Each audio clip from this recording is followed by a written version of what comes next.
Carl does all the solos as if it was just a normal guitar and really bends the shit out of those absolutely. big, heavy acoustic strings. And that, just now, was such a good little acoustic solo. It had little triplets in it and bends and everything. I was just like, wow, that's right up there with guys like that. That's proper cool. Well, so for that alone, they get my respect, but also it's just an awesome tune. Well, it's funny they mentioned Alice in Chains because the Unplugged, one of the best songs they do live was literally improv, and the song's called "Killer's Me." Yeah, that's a great tune. And that was kind of improv, and he's like, "The senator like no drug program. He's been a dopehead for 30 years." The senator like no women. He prefers young boys in leather. And then he goes, the song's called "Killer's Me," and they go right into it, and just the lead up into it is like really, really cool. Yeah, man, it's a proper good tune. It's a really, really good good album. And that was a beautiful rendition, by the way, by Bonesy as well. That was absolutely beautiful. Even on the live version of it, like I'm not sure if it's on the CD, but it's on the DVD. Where right before they do Sludge Factory, which is the last kind of like full length album that they all did together. It was mainly Jerry Cantrell doing vocals and that sort of thing, because before it was a collaboration between Jerry Cantrell and Lane Staley. But this one was more Jerry Cantrell than anything, with songs like "Heaven Beside You" and that sort of thing. It's more Cantrell.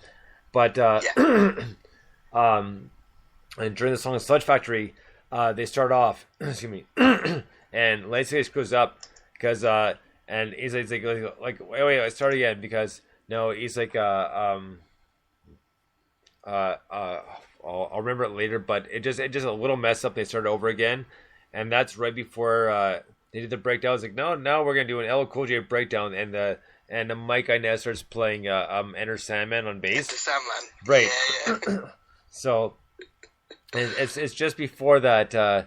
I'll remember it. I'm trying to remember it right now. Just there's a couple lines I'm forgetting, but I'll remember it because I want to do it justice. So we'll get to it after the next song. So I love that. I love that. Sorry to sidetrack, but I love that DVD. It's one of my favorite. My two favorite music DVDs to put on is Alice in Chains Unplugged and Talking Heads Stop Making Sense, and they're both just. It's really hard, I think, to do a music DVD that's engaging. It's like music is obviously something you listen to, and music videos you can kind of watch because they're only a few minutes long, and you get into it. But a whole 90-minute show or whatever can be a bit frustrating sometimes. You watch a live show and you either kind of want to be there or it doesn't come across as well or whatever. But both of those are absolutely fantastic, and the version of No Excuses on that is so good, and it really highlights how good, I can't remember his name, but how good the drummer is.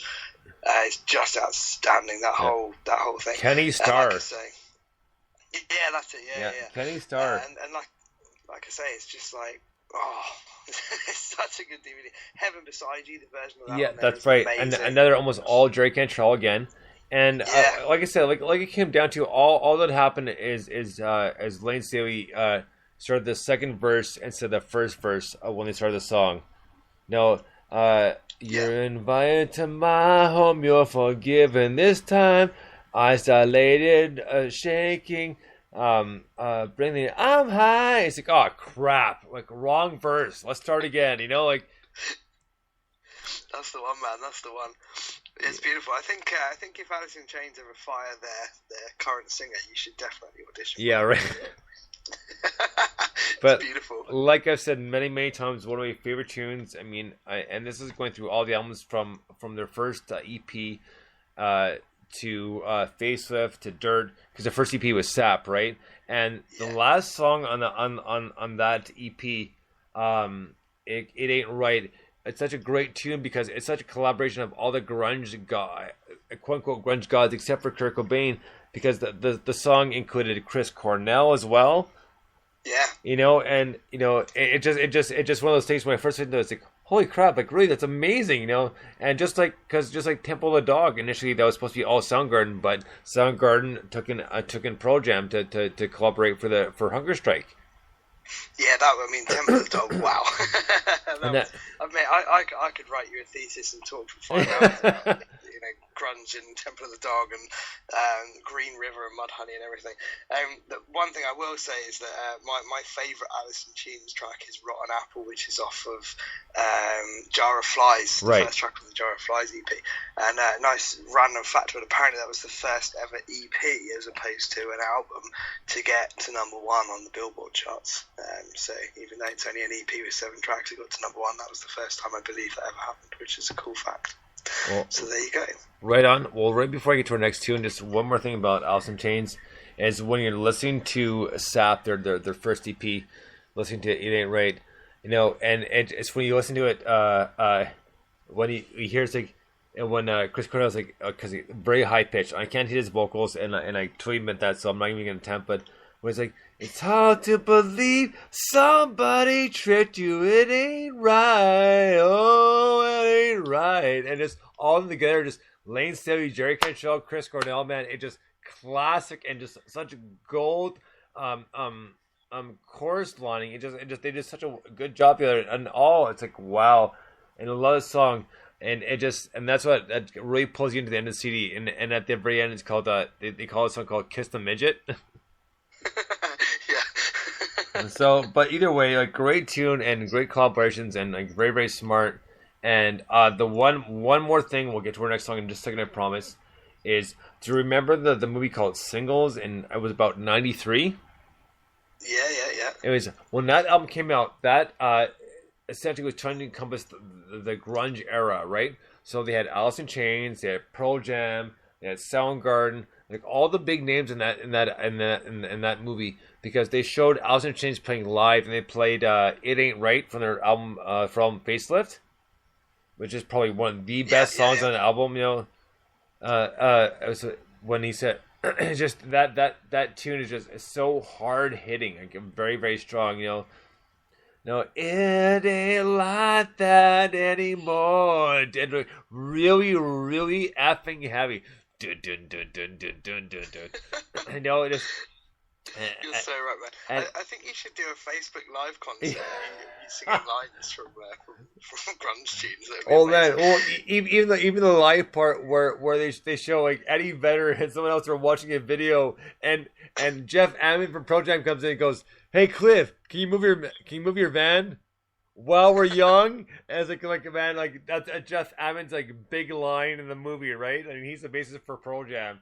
And I was like, I seem to remember, doesn't that movie have Screaming Trees in it? Yes, they do. It's got a bit of absolutely, and Proud Honey, and sorry, Mudhoney. Yeah, and Mudhoney in it. I'm sure it's got a bit of Zeppelin, or is it? It might not be Zeppelin. It might be the Jimmy Page and Robert Plant stuff. Isn't there a version of Battle of Evermore in it, or something? Yes, like there that? is. Absolutely, there is. Yeah, I remember that. I don't really remember the film, but I remember the soundtrack, funnily enough. Because it's awesome. Yeah, there's so much in that. It's quality. But yeah, quality movie right there. Because, and the biggest thing is the big band that name was Citizen Dick. yeah, that's right. Hasn't it got, what's that Soundgarden song? I'm sure it's got... Birth Ritual. Oh no, I was thinking of Spoon Man. I thought is there a Spoon Man in there? No, there's Birth Ritual and a song called Cold Bitch. Oh, okay, cool. And that one actually, despite the name of the song, the name of the title of the song, that's actually a very, very cool tune, and that will remind you big time off of something off their album Louder Than Love or Ultra Mega OK. And those are their first two full-length albums, because they had an EP in between called Screaming Life, actually a double EP called Screaming Life and Flop, which like had Hunted Down and Little Joe and like great tunes and like a lot of fun tunes. And that was before Ben Shepherd too. That was Hiro Yamamoto as a bassist at the time. Yeah, of course. Yeah. Oh man, I know my stuff, man. I know my music. I'm not just spouting bullshit here, right? So. No, I never thought you were. So that's why I like you. Yeah. One of the many reasons I like you. In fact, you know what it's got in it? Oh my god, I'm sure that movie has got what they're called, She Sells Sanctuary, The Cult. I'm sure it's got a Cult track in it. Maybe that one actually. I remember. I'm sure that's the first time I ever heard them was watching that movie. I know. I think you're right too. And just a sidetrack, The Cult. Everybody knows. At least most people should know that Matt Sorum became the drummer for Guns N' Roses when the kid kicked out Steven Adler. and he was also the drummer for the somewhat of a side project, but it's mostly GNR, and Scott Weiland was Velvet Revolver as well, because it was Scott Weiland / Duff McKagan, Matt Sorum, and the other guitars I think, I'm not 100%, I believe was Billy Howardill, who was the guitar tech for GNR and was on the first Perfect Circle album as well. Oh, really? I didn't know that. Not 100% of that, so you'll best to go with to make sure that I'm right. If I'm wrong, then I apologize, no big deal. But let's get to our next. I'll forgive you. Right. Let's get to our next song of the night. We have a couple more here. This is one band we haven't played in a while. This is a band from Turin, Italy. The band's called Victims of Illusion. The song is called The Day That Never Comes. Dig this.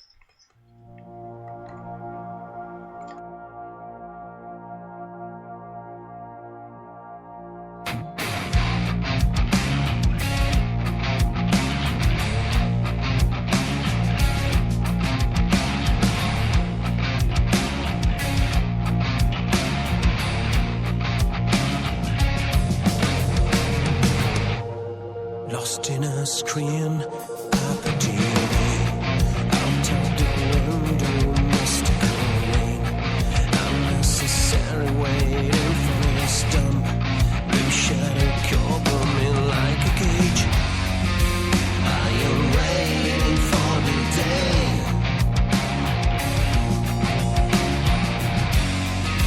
but the day will never come.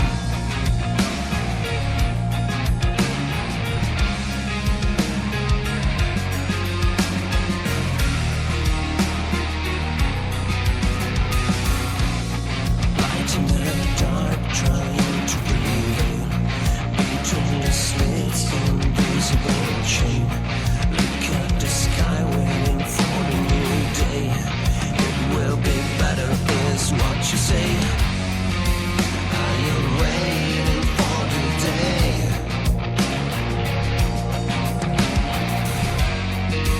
but the day will never come.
Swimming in the air, weightless in the black space, like a leaf in the wind blowing from below. Noises in the distance.